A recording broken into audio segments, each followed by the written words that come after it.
Hi, everyone. Thank you so much for joining us for the launch of the Multicultural Youth Advocacy Network's Youth Engagement Strategy. We know that this is a particularly busy time of the year, so we really appreciate the time that you've taken out of your day to spend with us to learn about the strategy and celebrate its launch.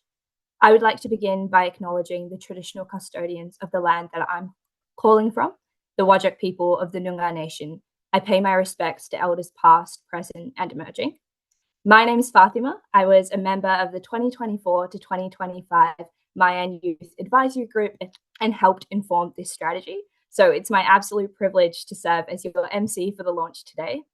This strategy reinforces meaningful youth participation as an end in itself, and it supports MYAN's efforts to advance evidence-based policy and programming, drive transformative advocacy, and build strong partnerships locally and globally. We have a really exciting agenda for you today. So you'll have an opportunity to hear from the incredible Rana, the national manager of MYAN, about the organization. Nayonika, formidable youth advocate and someone who's been really incredible in this space, will provide an address speaking about her experience as the youth ambassador for MYAN and also as a member of the youth advisory group. And then you'll hear from some members of the youth advisory group, such as Princess, about what this process of development looked like, and you'll have an opportunity to ask them any questions that you may have. So we'll get straight into it, and I would like to introduce Rana to introduce everyone to the work of MYAN. Thank you so much, Fatima. Lovely start and lovely to see so many familiar names. I cannot see your faces, but I can see your names. And welcome to the launch of Youth Engagement Strategy. Before I start, I want to acknowledge the traditional owners of the land that I'm talking from as well, the Wurundjeri land. I'm quite privileged to be on the side of the Mulum Mulum Creek and have the opportunity to work on the NASA space. It's really a big privilege for us to launch this. This is especially very special for me, using special too much, but MYAN is a peak body and it's a national voice for young people from multicultural and from youth and from refugee and migrant background. And this specific strategy is really important for us because it's actually in action practicing that we don't do anything for young people without young people. And I can proudly say I didn't have any influence, any activity, anything on this strategy. It was developed by young people, it was led by young people, and they did it themselves. They came together, they sat together, they wrote it, they nicely designed it, and now they are going to deliver it to you. So I don't talk much about MYAN. I'm sure you're familiar with us, but this is actually one of the things that we do, and it's a showcase of it in action, how it looks like when you give the leadership to young people and you let them do the things that they think they need from you. Thank you. Amazing. Thank you so much, Rana. As a young person who was involved in this process, I can definitely agree with everything that you're saying. It was so exciting to be in that room. Another person that was also in that room was the incredible Nayonika. So I'll hand over to you now to speak a little bit about your experience as the youth ambassador for MYAN and also a member of the YAG that helped inform this strategy.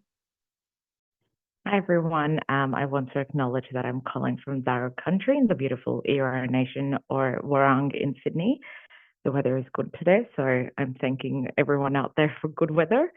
I'm super excited to be here. I think in terms of what my role is as the ambassador, I think I have the benefit and privilege of being part of an organization that is about young people.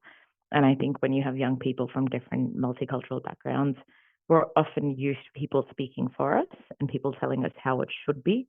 And we're often expected to make adjustments. And I think I'm very proud to say that in my role, I never feel tokenized. I always feel included. And I feel like I have the opportunity to have honest, vulnerable, very difficult conversations that create genuine change, whether that's at the peak level as well. But also we have amazing partner organizations across the different states who do amazing work. You fight literal demons and monsters and climb mountains to make sure that the young people in your states have the support, have the recognition, have the funding to do some life-changing work. Having said that, I think being part of the YAG was probably one of like the top 5 experiences. I'm still young, but I'm not that young. And in the collective experiences I've had are really in my top 5.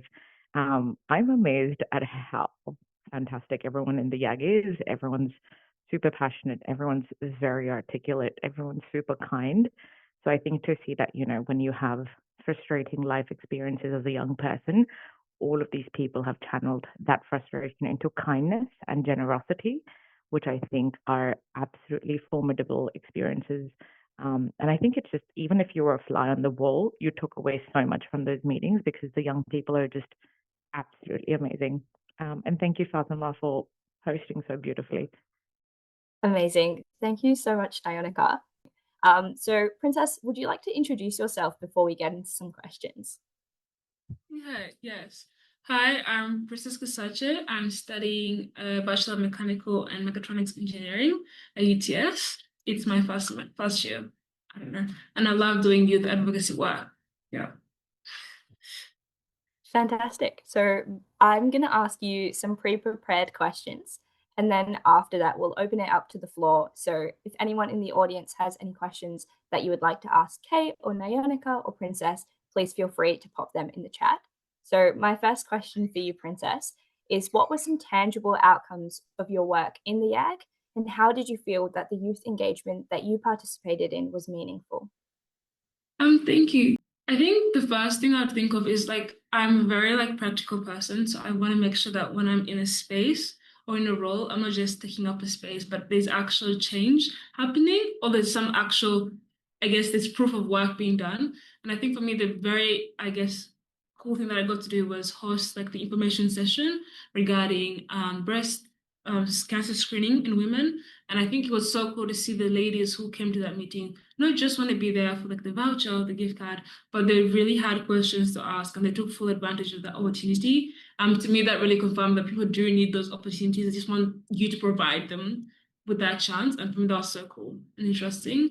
But I also really liked working with the different members that we had on different topics that we had, particularly the vaping project. That was really cool to see that go from just the feedback of fresh ideas into an actual poster that was around different places. That was so cool as well.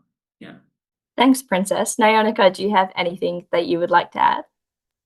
I think I would say that it was interesting feeling empowered to speak to our communities. I think a lot of these people that we went back to are our aunties, uncles, older siblings, parents as well. I think being able to give our communities a human voice and lens was very interesting. And I think it recognized that a lot of the medical system is just not super inclusive. I think that was probably the most euphoric moment that our group had, which is like, oh my God, we've never considered, how our aunties would respond to questions about screening, or how our uncles or brothers would respond to conversations about vaping and, giving up smoking and things like that. And I think that was the first time a lot of us acknowledge that these things exist in our communities. We just don't view it that way. And I think there was a lot of support in the room as well, like support for change and support for recognition of the fact that the system isn't perfect. I think that acknowledgement was quite comforting as well. Thank you, Nyonika. I think during our process of being on the YAG, we all felt quite genuinely listened to. So the next question is related to that. I'll direct it to you first, Princess. How do you think current systems, organizations, or the government can evolve to be more receptive to youth voices? That's a really good question. I was genuinely speaking to, I think I'm part of the ACT Advisory Council, and this actually came up, and it was about how we're listening to young people and not just making sure that we're asking them all the time, hey, what issue do you have?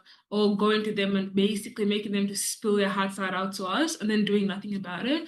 But I think it's so important that the government realizes that we're not ignorant of things around us. We actually are the generation that has the most amount of information in our hands at all times. We see things across the world that maybe generations before us couldn't even think of. So we have this wide access. So we're quite knowledgeable. So it's quite a big and key thing for them to actually listen to us as young people, and not just listen, but also show proof of that listening. So when I'm talking about like, hey, this issue is affecting this rural community, it would be great to see them actually go to the community, speak to them, and then see change happen in that space. So yeah, I think a lot of young people are waiting for that new step of seeing change happen and be implemented. And I think as well, it's very important still that yes, we are having consultations, but not just consulting those that have access to those spaces, but reaching out to those that are outside those spaces as well. Not everyone can come to the meeting space. So you need to go to them, you need to allocate funding in your budget to go and see them and meet them where they're at, to hear their problems, to be able to help them properly. So yeah.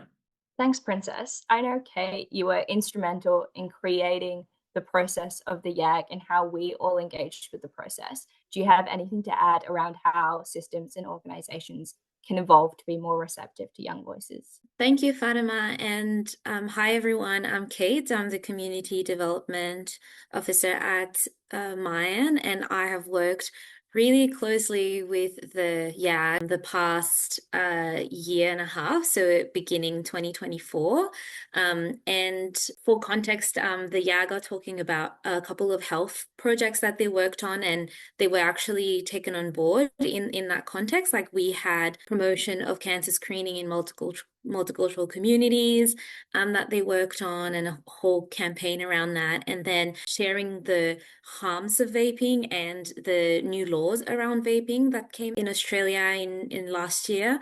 So we had, I think, a really, really focused way of working together, as we had like a very tangible thing. I think that's what Princess was mentioning, very tangible thing to work towards, and felt really practical in the way that we were, meeting with a graphic designer and then creating things and then like filming videos and like making, all of these different little things. I think really supported me and the YAG throughout the journey of like learning and knowing how the nitty-gritty of the things work. So I think, to answer your question, I just wanted to give some background, but to answer your question, how can current systems evolve to be more receptive to youth voices? If I do say so myself, I think we have set an example of trying to not just put young people in a room and ask them, okay, what do you want? But with the YAG, we've gone on a journey together so that you've been exposed to how things work, how you want to participate, what are some of the constraints, what are some of the realities, what are ways, where can we push certain things? So I think after we've been 18 months together and I just felt like you were so equipped and empowered to sit down at the end of those 18 months and give me a bunch of like notes, basically. So it was just like notes from the YAG about what some of the great things that happened during their engagement, what are some things that we could have done better.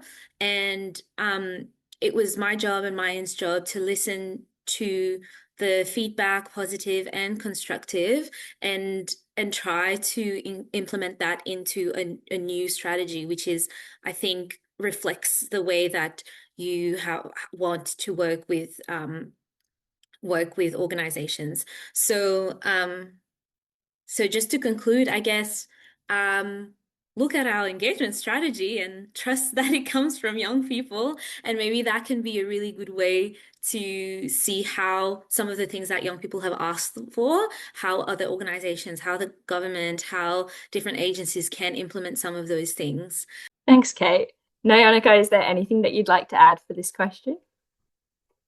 I feel like with young people, it's probably just a case of it takes a village to raise a child. And in this case, it takes a massive village to raise the multicultural young people that we have, because we all have different ways and different needs and different wants.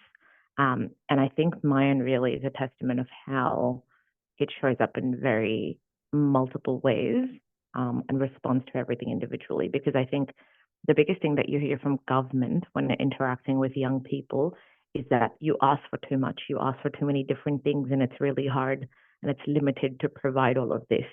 But actually, you have organizations like MYAN that tell you they ask for different things, they ask for different adjustments and accommodations, but it's not impossible to provide, because if you put that initial fertilizer in, what you get out of it is 100-fold or 1,000-fold even. And I think that goes to show the sort of, I would say, connections that people build.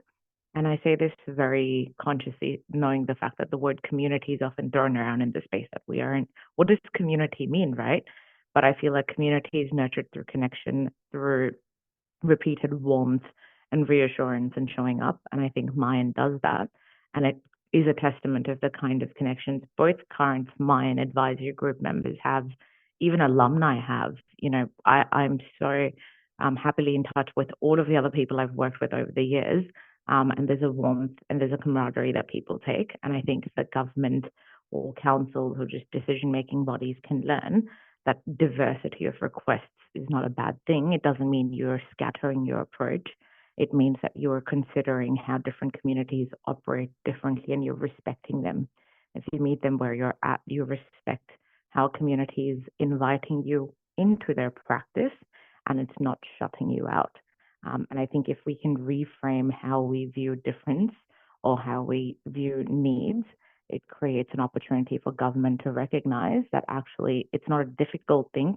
It may be unexplored and it may cause discomfort and it may be scary, but actually if you come meet us where we are, the process can be made easier. You will get what you need. Our communities are safer and better.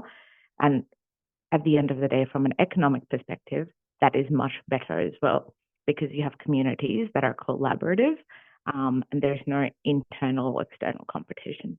Thanks, Nyanika. I think that's so beautifully articulated as well, is that engaging with young people is not necessarily something additional or something difficult, but perhaps something that's just unexplored. Kate, I will direct the final question to you first. So in your experience working with young people, how do you think the landscape of youth engagement has evolved and what can we learn from it? I'm very young myself. So we're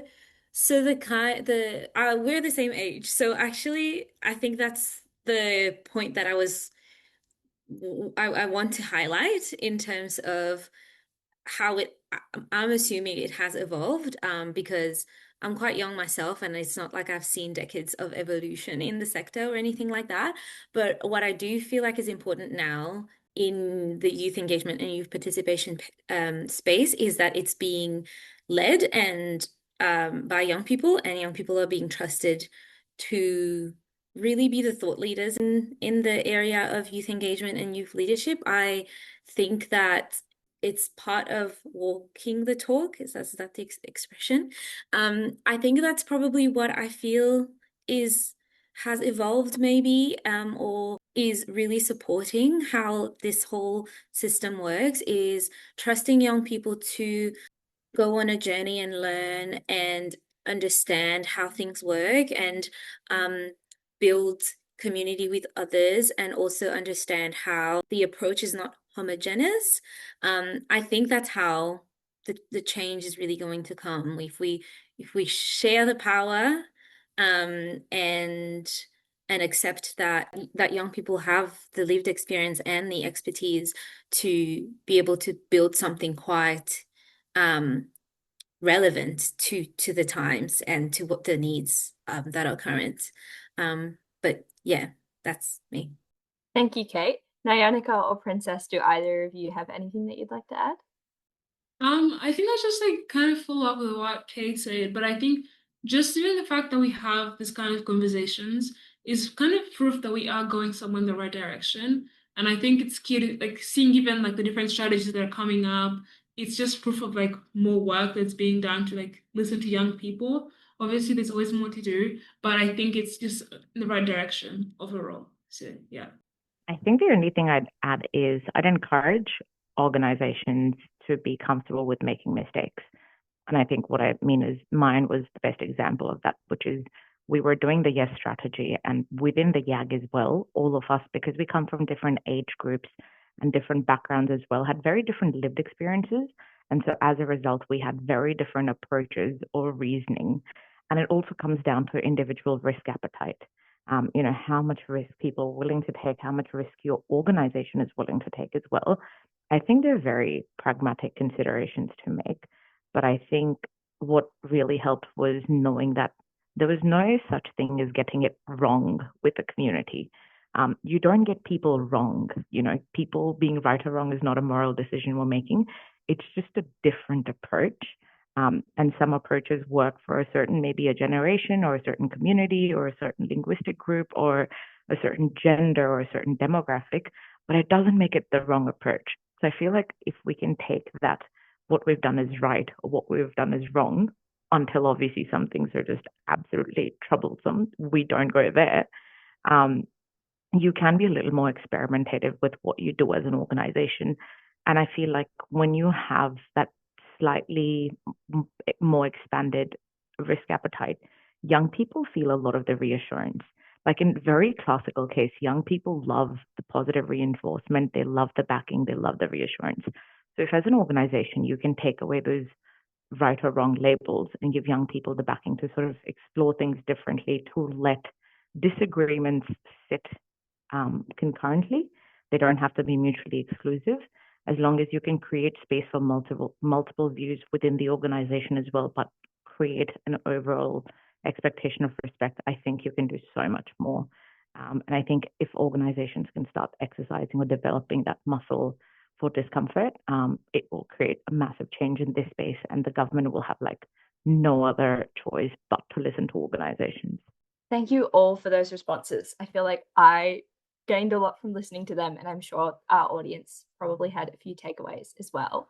I'm now going to open the floor to our audience to ask any questions of Kate, Nyonika, or Princess. So please feel free to unmute yourself and ask your question, or if you would prefer, just pop it in the chat. I actually have a question for Fatima and Princess. So hypothetically, if you had a perfect strategy, what would 1 week of good government engagement with young people look like to you? Just 1 week, not too long, but what would the good strategy outline? What would it look like? What would be the outcome? And audience, if anyone has comments on this, please drop them in the chat as well, or unmute. We'd love to hear from you. I actually find that 1 week so challenging, because I think for me, whenever I think about how we can improve engagement with young people, I think about just having ongoing processes or closing feedback loops showing young people where their contributions are actually going, especially at the end of consultation processes. But I think in terms of what that week would look like, I think everyone touched on this a little bit through their responses, but engaging young people who traditionally aren't engaged in these consultation processes. I think often getting young people involved in the first instance, it looks like an application process or a call out, or it's shared to organizations, but you already have to be engaged with those organizations to hear about it. When I think about these opportunities there, I often see them, but my younger brother, who is in very different spaces, often doesn't see them. So I think that's quite telling. There are a lot of young people who do not are not sort of invited to that table, don't see those opportunities in the first instance. So I guess exploring how we change the way that we approach engagement to bring more young people and different young people to the table. Sort of my response there. I think this is kind of like very optimistic of me, but I think the first thing that I think of, especially with what I'm currently working on, is trying to understand what the government wants from young people, because I think sometimes there's a very large disconnect. I was fortunately at an event where they wanted young people to do a certain program, but they didn't actually want us to advocate for that thing. It was kind of like, I want to hear your opinion, but not really the advocacy side, just what you think, which was very interesting because I come with advocacy. That's kind of my thing. So I think the first thing I think of is like, what do you guys actually want from us realistically, and how much of our feedback do you want to implement? Because obviously you don't want to give too much, and there's like, actually, we don't need that. We just need like 10 opinions, and then like that's it.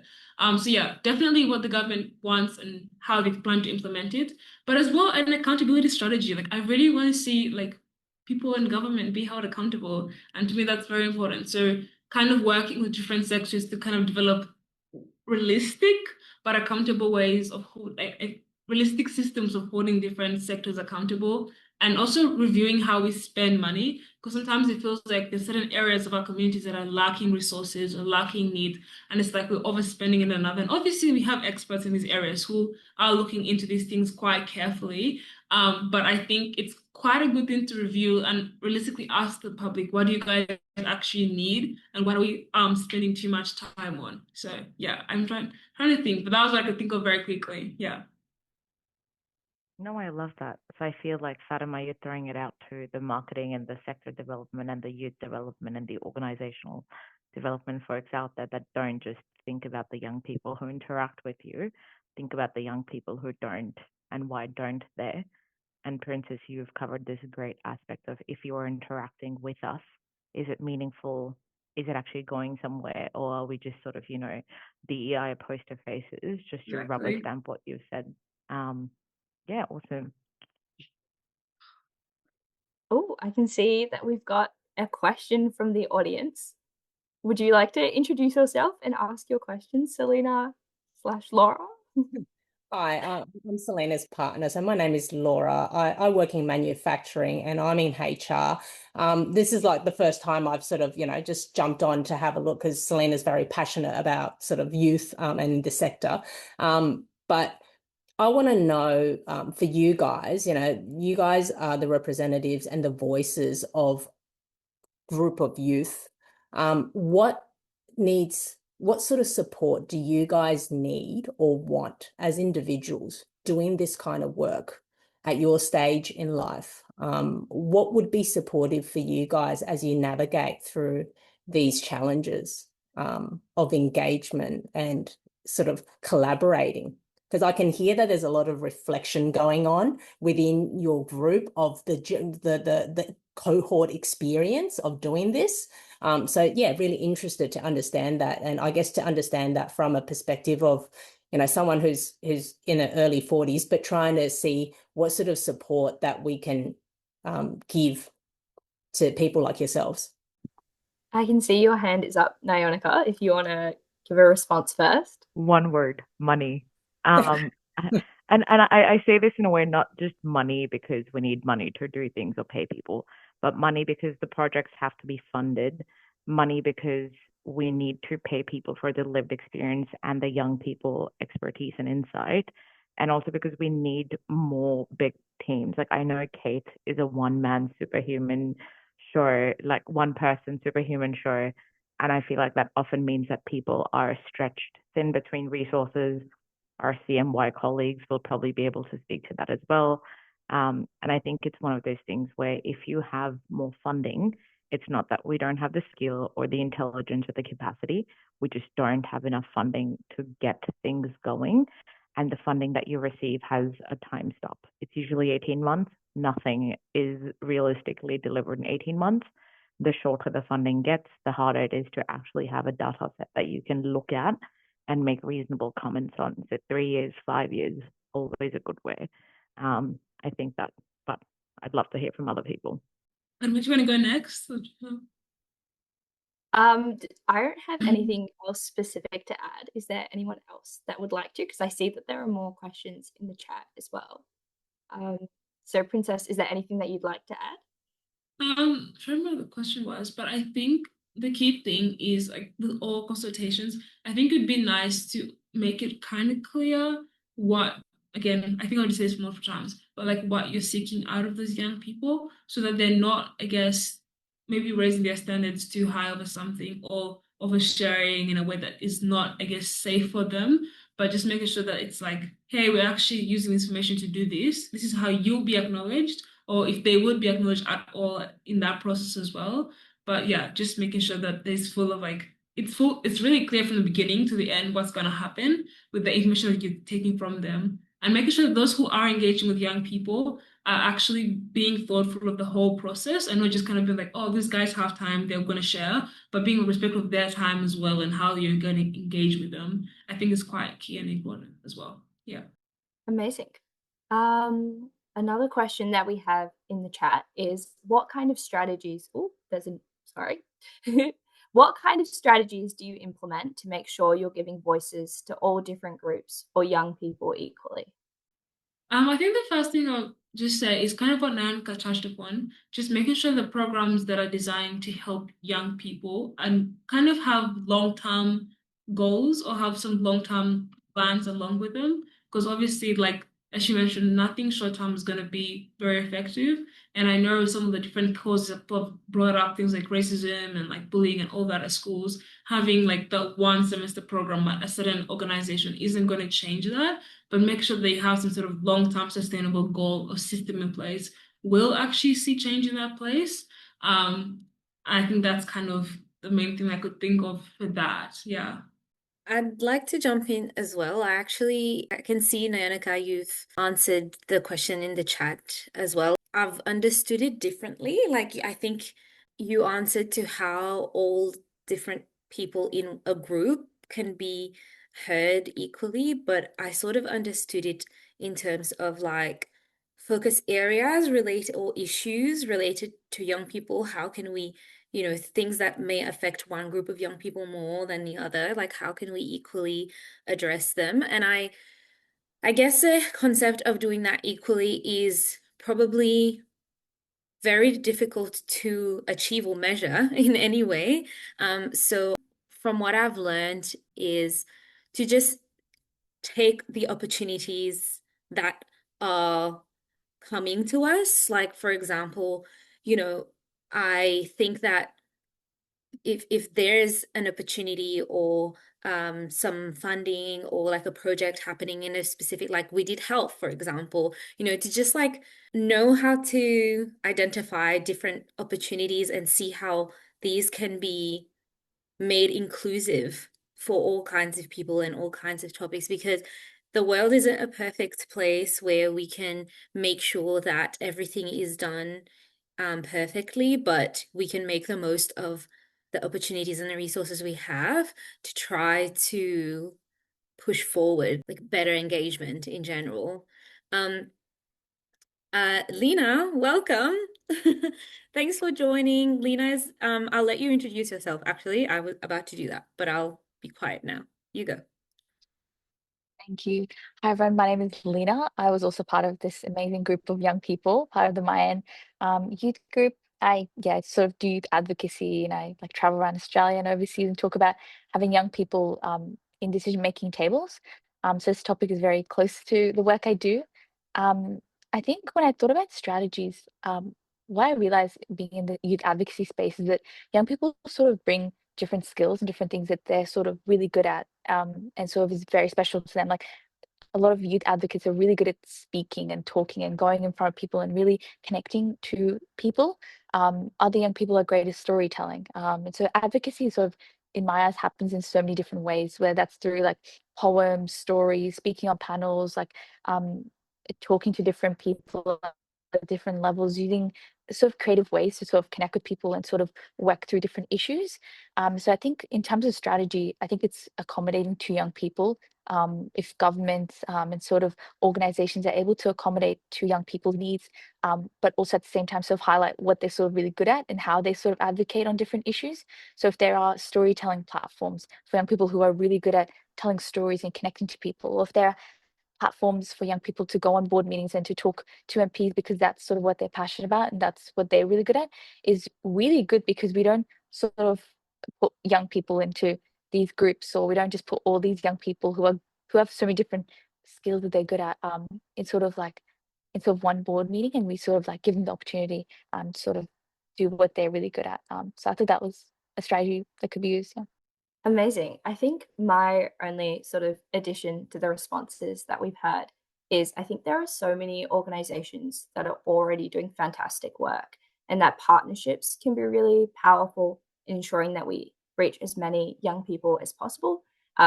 So I think if you're working on like a particular project or program, thinking about what work is already being done in that space, what organizations already engage with young people, and how you can sort of leverage the connections and opportunities that they already have, to be able to engage with more young people and engage with them in a way that is like meaningful to them.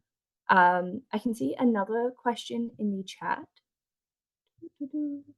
I'm interested in this idea of experts how do we raise government and organizational consciousness of young people's expertise in their own lives? The floor is open to anyone for all of these questions. Guys, I've been rage typing. You guys need to speak. Not rage typing, very happily typing. Please keep the questions coming. Nayonika, do you maybe want to speak to what you've added in the chat? And then Princess, we can hand over to you. Yeah, absolutely. So I just popped in the chat for the people who haven't had the benefit of reading it, is that I think the expertise already exists and the government acknowledges it. At a federal level, you have a Minister for Youth. So formerly it was Minister Annally. This time around it's Senator Jessica Walsh. I know New South Wales have established an office for youth as well. You've got Minister Rose Jackson who looks after a portfolio for youth. I know Victoria has one as well. And different states do it differently as well. So they do have portfolios. I think the expertise is acknowledged. I think it's just about normalizing how that expertise is viewed across all levels of government. So you have to have that expertise embedded. It's like how we want Indigenous voices embedded in everything that we do. We want young people's voices as well.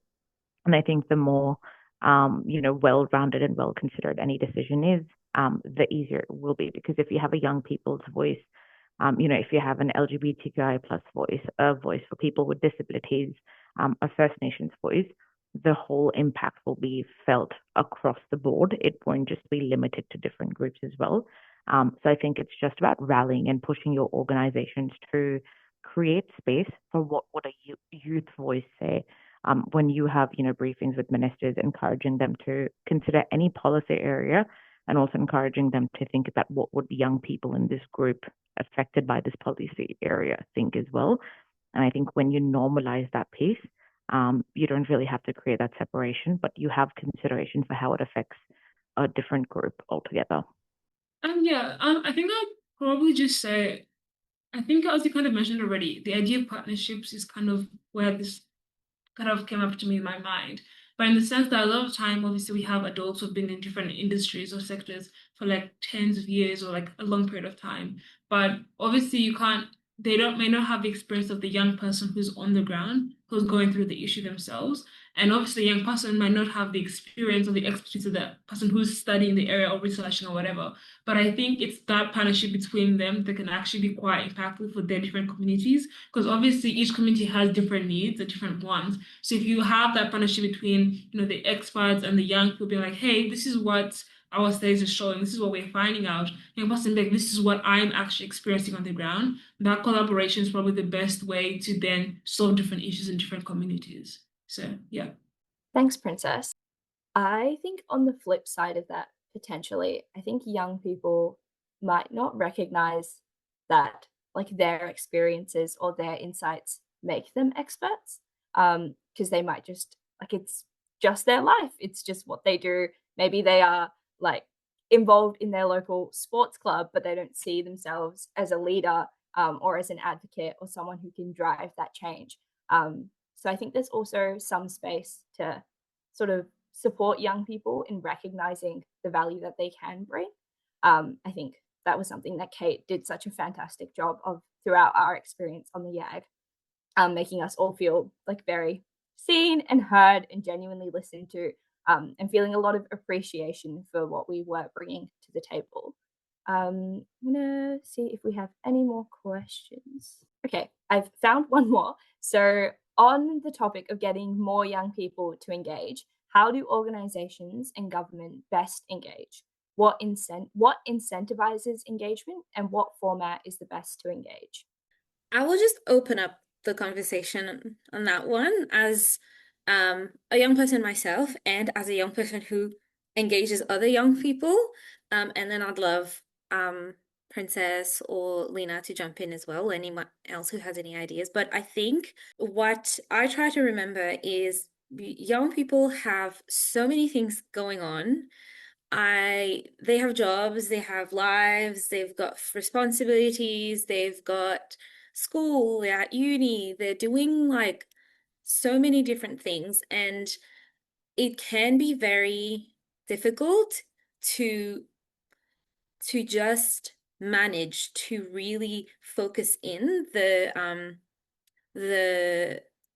the time and the energy of young people. So I guess the only strategy is to sort of like be aware of the chaos and try to work with it. I think there is no like it's been frustrating. It can be frustrating to think, oh well, we can never find a time to meet, or we can never like make a date work or anything like that. But at the end of the day, that's just life. And like, I guess the point is to try our best to work around that and just accept that this is, there are things we expect people to prioritize, and there are things that, come before whatever the thing I'm trying to get them to engage with comes. So it's just an acknowledgement of that, and also providing other ways, like if something doesn't work, like provide an option B or an option C, which I have tried to do, and I hope that the YAG has felt that I've been flexible in my approach, but I feel like that has been helpful in some way. And I would have appreciated that as well as a young person. So I will just highlight, appreciate, and work with the chaos. Fatima, I hate to be a pain, but do you mind repeating the question one more time? Sorry. Yeah, of course. Let me get it back up. So, on the point of getting more young people to engage, how do organizations and government best engage with young people? What incentivizes engagement and what format is the best to engage? Okay, thank you. I think the first thing I was thinking of is more like whenever there is a want or need for a certain like solution, you will find people that are there to engage and really unwilling to engage. Often, if there's a struggle to find young people engaging with something, it's probably because you're not, I guess, they're not aware of the actual opportunity to come and discuss that thing. But otherwise, like in the different communities that I've been in, if someone is like, oh, I didn't know about that, it's because they haven't been exposed to that. So making it clear or trying to find different channels to like reach them. And obviously now it's a little bit harder with, I guess, with the lack of social media for certain age groups. But I think through schools, through community support organizations, still it's another way of reaching out to them. And I think often as well, like again, marketing in schools is a good thing for those rural areas or places where it's hard to reach students. But yeah, just where there is a need for something, you will always find young people who are willing to stand up and speak up, or who are willing to, I guess, advocate for others within their own community to have that opportunity. Yeah. Thanks, Princess. Lena, I see that you have your hand up. I would love to hear what you have to say. Yeah, thank you, Fatima. Yeah, I think similar to Princess, I think young people definitely want to do a lot and want to get involved. Especially recently, like there's been like uprising of like young people advocating and doing a lot of work, getting involved in their community. So there's definitely young people interested in having their voices heard. But it's yeah, I guess again considering young people and their accessibility needs, and sort of like yeah, having spaces where young people of all diverse communities and all accessibility needs have that access. Like I've been to so many different conferences and so many different like events and everything, but only recently I sort of uh saw like I was recently in Canberra in one of like a conference with the Pacific Youth, and some of the Pacific Youth were telling me that like there's sort of no accessibility that is like met for them. So there was yeah, there was no online translated for people who needed that. And so for the first time, like in so many years of advocacy, I'd seen an online translator there. There were participants who was sort of like who was sort of able to use that. And sort of that was quite interesting to me that that was not something that was available in all different conferences and all different sort of youth groups and everything. Yeah, so accessibility is important. But again, yeah, sort of seeing how can you actually like utilize like so what Kate said, young people are super busy. They have lives, they have like uni and school, so many different things to do. So how do you sort of work around that to really utilize young people and their voices and sort of use it effectively? And so I think that's just like communicating. Like Kate did that with us, obviously part of MYAN. She did that very well. She sort of like asked us sort of best times to meet, how can we meet? That's sort of really, really important. Young people want to have their voices heard. So just want to sort of that to be easy for them and for you to sort of work with them and really talk to them about it. They really yeah, young people are always happy to engage. Just need to talk to them in the right way and communicate really well. Fantastic. I think my thoughts on this question around the format is considering different streams of engagement. And I think this is something that the youth engagement strategy from MYAN does really well, where you have activators, you have advisors, you have advocates. I think that's recognizing that different young people have different ways that they want to contribute or have different levels of capacity. So I think in terms of format, there is no one size fits all, and maybe your sort of mode of engagement is not just one. You have maybe 2 or 3 different ways that you're going to engage with young people. In terms of incentives, I think this is not exactly an incentive, but I think it's really important for young people to be sort of financially compensated for the contributions that they make. Volunteering is really important, and plays a really important place in the work that we do. A lot of young people give a lot of their time and their sort of energy and efforts to organizations. And I think it's recognizing where that is a volunteer position or maybe where that changes to a paid position for young people who are just like putting hours of themselves into projects that they really care about. I think financial compensation there is really, really important. Princess, I see that your hand is up. Yeah, happy to I pass over to you. thank you. I was gonna say, because I was just thinking about this as well. I feel like a lot of the time, the people who is seeing in like rooms like these are those that young people that refuse to take no as an answer to a problem they're facing. So I think a lot of the times, if they're seeing progress, if they bring up an issue to certain policymakers and they see some progress in their own community, they're more likely to invite their friends to speak up about things, or more likely to also engage more with this kind of policy making decisions because they're like, oh, actually, I'm seeing progress here through speaking up. And I'm pretty sure it's a lot common, especially those who are not quite in this space, for them to be like, oh, well, my opinion won't actually be taken. Like, I won't be taken seriously. It will be kind of just washed aside. I don't really want to just talk to people and then say nothing. So obviously, it would make them want to do more of these things if they're seeing actual progress with what they're saying, being taken seriously, but then also having that real life impact within their community. Amazing. Thank you so much to Kate, Nyonika, Princess, Lena, and Rana for speaking today about the Multicultural Youth Advocacy Network and the incredible youth engagement strategy that has been launched. And thank you all for joining us for this launch. I hope you've benefited from learning more about MYAN and the strategy, but also hearing from some incredible leaders in this space. If you would like to stay connected with MYAN, there are many, many ways to do so. This includes social media, our bulletin board, and e-news. You're also welcome to just shoot us an email. Kate will pop some information around these different methods that you can contact us through in the chat. This launch has been recorded and will be up on our YouTube channel if you've missed anything or would like to refer back to it. And we would also appreciate it if you were able to help us in sharing it broadly across social media. So thank you all so much for coming. And I hope you have a lovely rest of your day. Thank you, Fatima, for the amazing facilitation. Yay, thank you. We love you, Fatima. Thank you all for coming. And we'll send you a follow-up email with everything. Bye.